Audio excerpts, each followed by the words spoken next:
I'm Cullan Lucas, and these are DUOS, the mini podcasts where I talk to composers and artists about their music in a straightforward, interesting, and accessible way. Think of us as the anti-program note.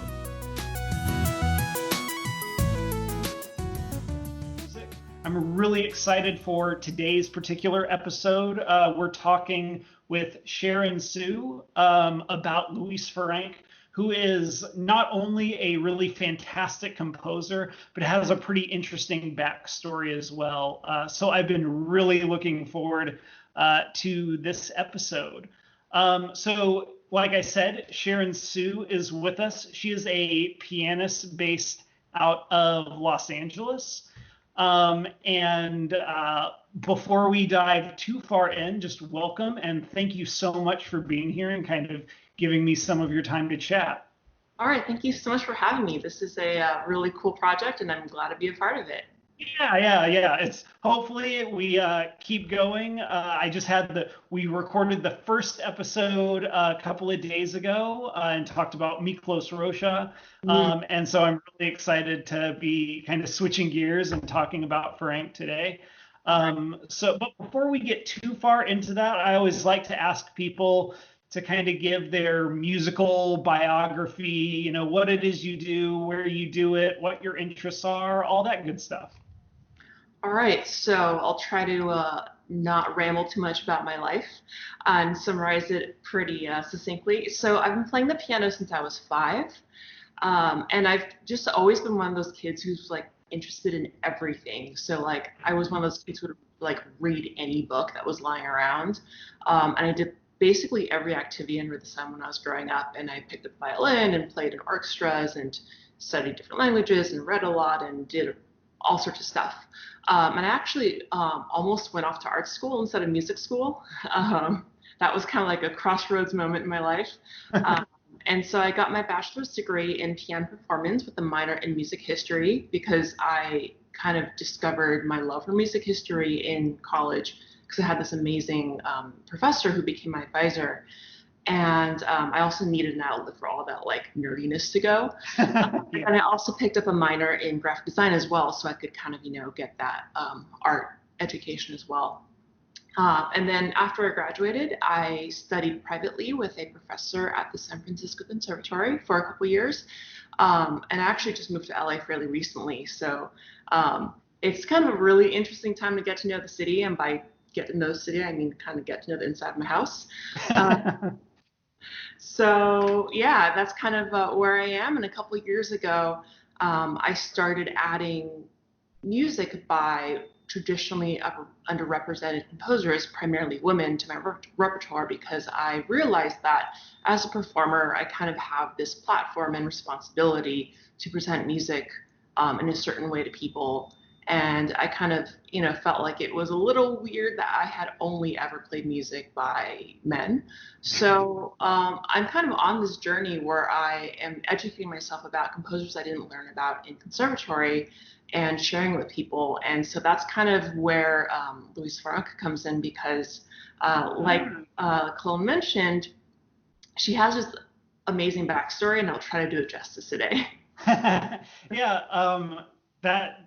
Your story is it aligns really well. That's one of the reasons I was really excited about this interview because we just started this orchestra here in operating out of La Crosse, but kind of serving this wider region, and same kind of deal. Just there's this huge catalog of truly gifted, amazing composers, and you don't learn about them in school a lot of the times, or if they do, they're just kind of a footnote.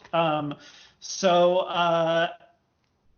I came to Louise Farrenc's music kind of through her symphonic side. I love her 3 symphonies, and I've started to check out a lot more of her chamber music. But for people that aren't as familiar with her or might not know her at all, who was she, and what do you think are like kind of the most important or interesting things people should know about her? Well, I think one of the things that makes her really unique and special is that her career and her life were actually fairly conventional by composer standards. And by conventional, I mean when you study a lot of women composers from like the 19th century and before, there are a lot of qualifications there. Like a lot of times their career stalled once they, reached marriage age and they kind of stopped composing or stopped performing once they married. Um, and so a lot of times you have these very limited, um, like amounts of work that they have, and you have to be like, well, like, she was really great, but she was like busy, taking care of kids and being a wife and mother and all that stuff. Whereas for Farrenc, she had a very traditional education, or as traditional as she could get in as a woman, and she continued composing for a long time into adulthood. So I think a lot of times the kind of hurdles that women faced in history are now used against them to justify them not being part of the canon. So, you can point to a woman composer and be like, well, she didn't really get a very good education, so we can't really treat her as a real composer. Whereas we can't really do that with Franck because she did have a very good education and she did have a real career. So I think she's one of those examples that, we can point to and be like, women have been composing, and if we're going to be using these kind of benchmarks or restrictions, like she did actually fulfill them. I think that's a very valuable thing to have. So basically, she came from an artistic family, and just I've done research on the upbringings of different composers. Like I've studied the upbringings like Mozart and Beethoven, Paganini, and Liszt, etc.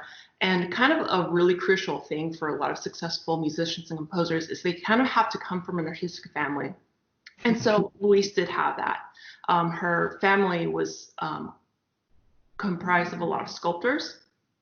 Um, and so she was kind of in that, like artistic world. So she started her piano education, and it came out pretty quickly that she was really talented. So she got composition lessons and just, showed like just a lot of talent and a lot of ability. So she tried to study at the Conservatory of Paris with Anton Reicha, who was a very famous composer and teacher. And she wasn't allowed to study with him because she was a woman, or she was a girl, she was young. So she got around that by studying privately with him, not in the conservatory, but still with Anton Reicha. So she got composition lessons from him and started composing, and again showed that she kind of had the chops that it took to be a composer. And what's really fascinating is that whereas a lot of other women composers kind of had to stop composing when they got married, she was an exception. Her husband was actually very cognizant of the fact that she was really talented. In fact, he acknowledged that she was more talented than he was. Wow. So he actually was in full support of her composing, and they started a publishing house together. So even after she got married and after she had a daughter, she continued composing and performing, and she ended up getting a professorship at the Conservatory of Paris, which I think is kind of wild because they wouldn't study there. And one caveat was that she wasn't allowed to teach composition because she was a woman. She was allowed to teach piano, which, you take what you can get. I think it was cool. She was only the second ever female composer at the conservatory, and the first female professor was one of the founders. So I kind of feel like this was really special because she was the first woman composer or woman professor that they hired outright, which is really cool. So she taught piano. A lot of her students were award winners. I mean, she was just like this paragon of excellence. And one thing that she found out was that she was being paid way less than her male counterparts, of course. And by the way, this is in the 1800s. So things have changed so much. I know, right? And so what was really fascinating was that her star continued to rise as a composer because even though she had this professorship teaching piano, she continued to compose and have her works premiered. And in, I think it was 1850, her nonette premiered and it was just like a huge success. Like people loved it. And so she took the success of this and went to the director of the conservatory and said, like, look, I'm kind of a big deal. You should pay me the same amount that you pay my male counterparts. And they actually did.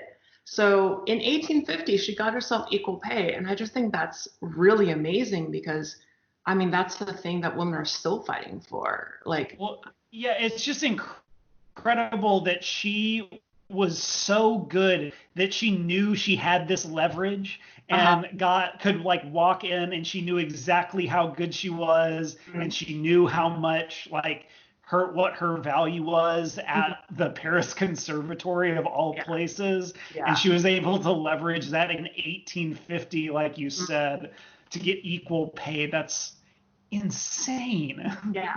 There's a part of me that goes, if she was able to get equal pay as a woman in 1850, that probably meant she was worth way more than. Yeah. But you take what you can get, and that's just like kind of a really amazing accomplishment. Um, so yeah, I just think that's like I'm in awe of that. Like 1850, man. Yeah, yeah. And clearly she didn't stop there and she just like Mhm. kept pressing on.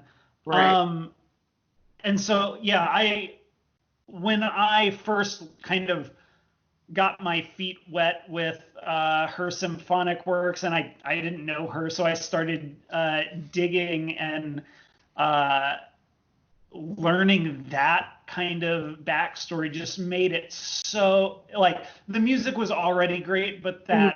that story and what you can glean about her personality and drive through all of that was just icing on the cake, and it just made her such a compelling person. Yeah. um, like I said, I came to her from her symphonic side of things, but you actually released not too long ago a recording of one of her piano etudes. Hmm. I was wondering if you could just talk about the kind of genesis of that recording project. Is it part of a wider project that you're putting together, or is it kind of a one-off thing?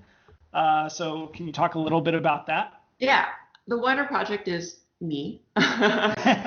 Recording music that I feel really strongly about, and her etude was one of them.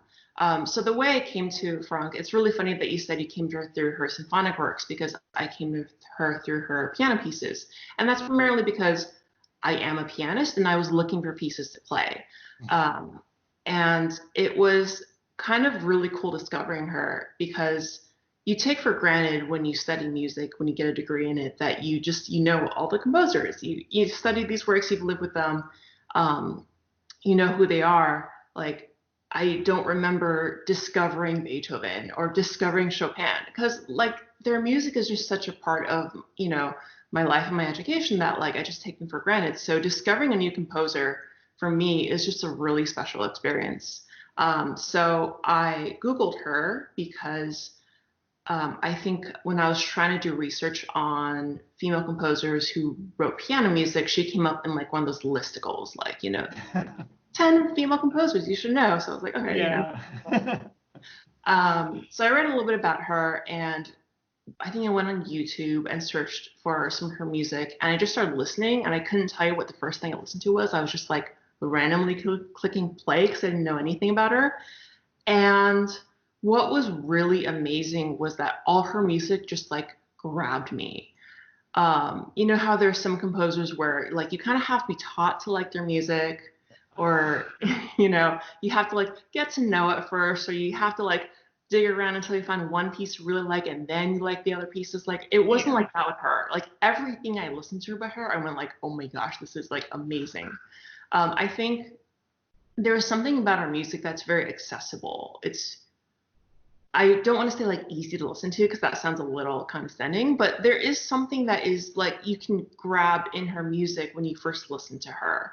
There's something immediately beautiful and compelling about it. But then it's also got a lot of layers where the more you listen to it, the more you can get from it. And there's a complexity to it that rewards a lot of other listens.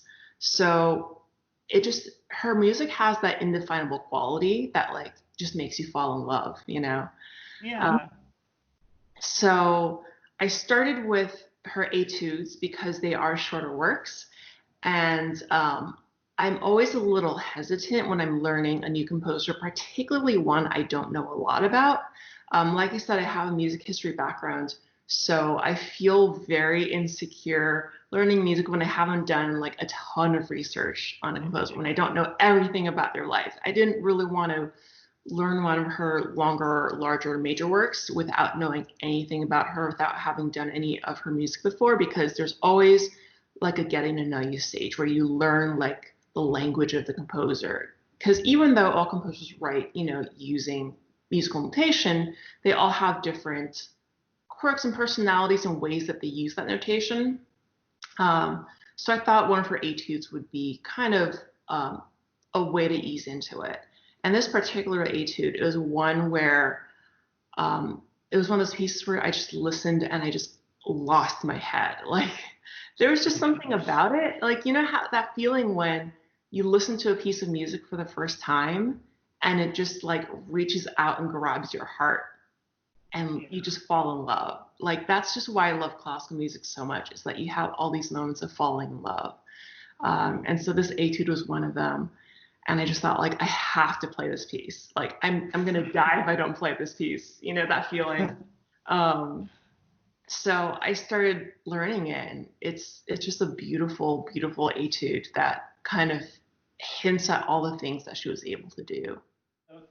I should kind of clarify for everyone. I didn't know you before Twitter of all things, so that's +1 for Twitter and like minus 1,000 for Right. the rest of the dumpster fire that it's kind of become.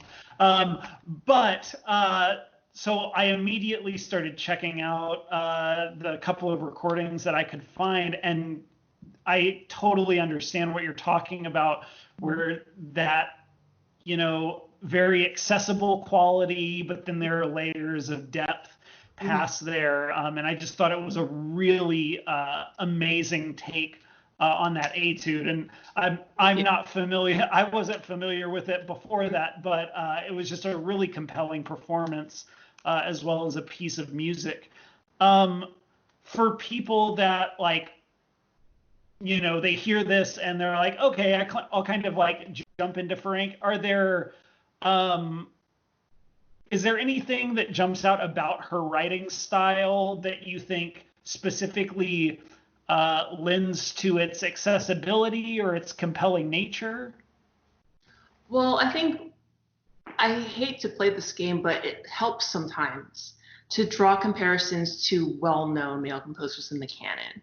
So when I discovered her work, I was like, oh, there's something kind of like Chopin-esque, a little bit Lisztian, a little bit Schubert-esque. Like it maps very well onto what we know and love about well-known established composers, especially for the piano. There's nothing really like new or unknown or scary about it. There's something a little familiar because she was writing in that romantic language that we all love so much. We love it so much that we have all these 50 greatest hits of classical music CDs out there.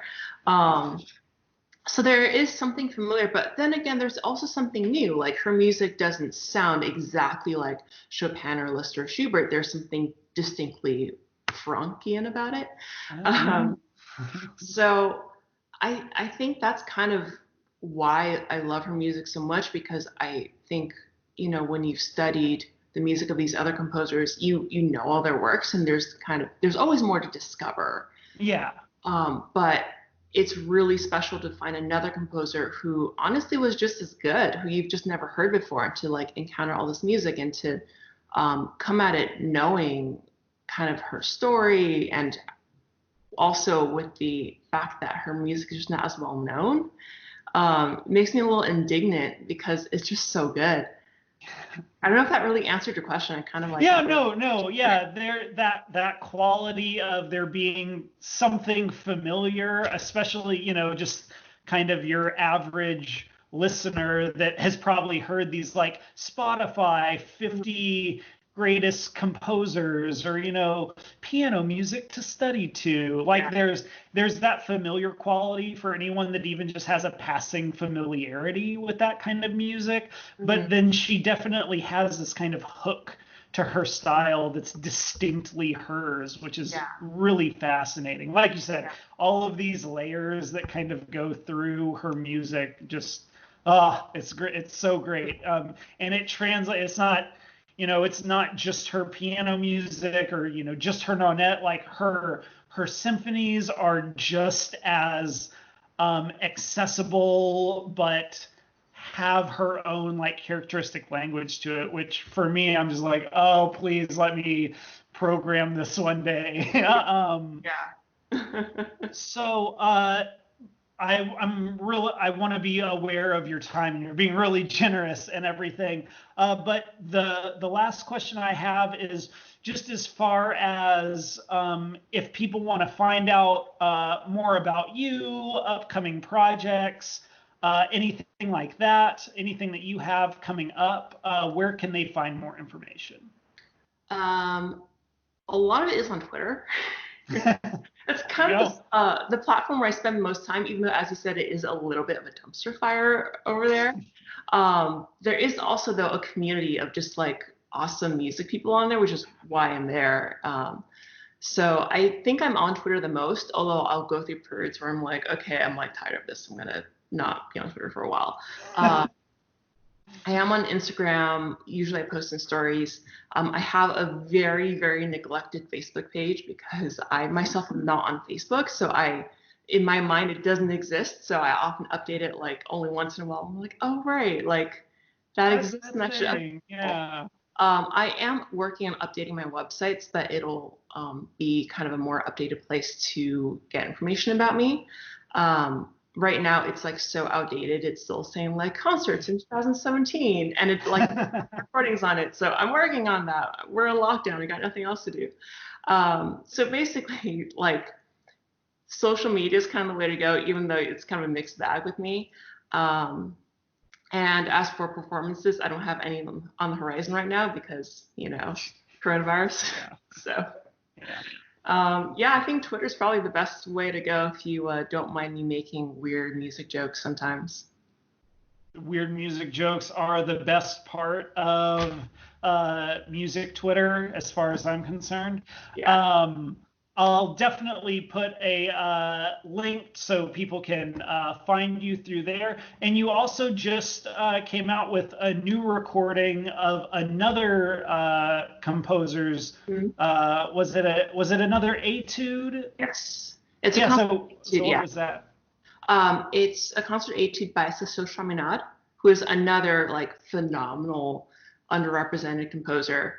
She also has a super fascinating story, which I will not get into because I think that would be another episode by itself. Yeah, we'll definitely have to have you back on to dive into that Yeah. because if her story is anything anywhere close to as compelling as what we kind of dove into today, then we definitely need to go into that. But we will save it for another time. Yeah. So thank you again so much for your time. This was a really fascinating conversation, and I had a lot of fun. And hopefully we get to talk more soon. Yeah, that'd be awesome. Great. All right. Well, I'm gonna let you go. Thanks again. All right, thanks. Yeah. Bye. See ya.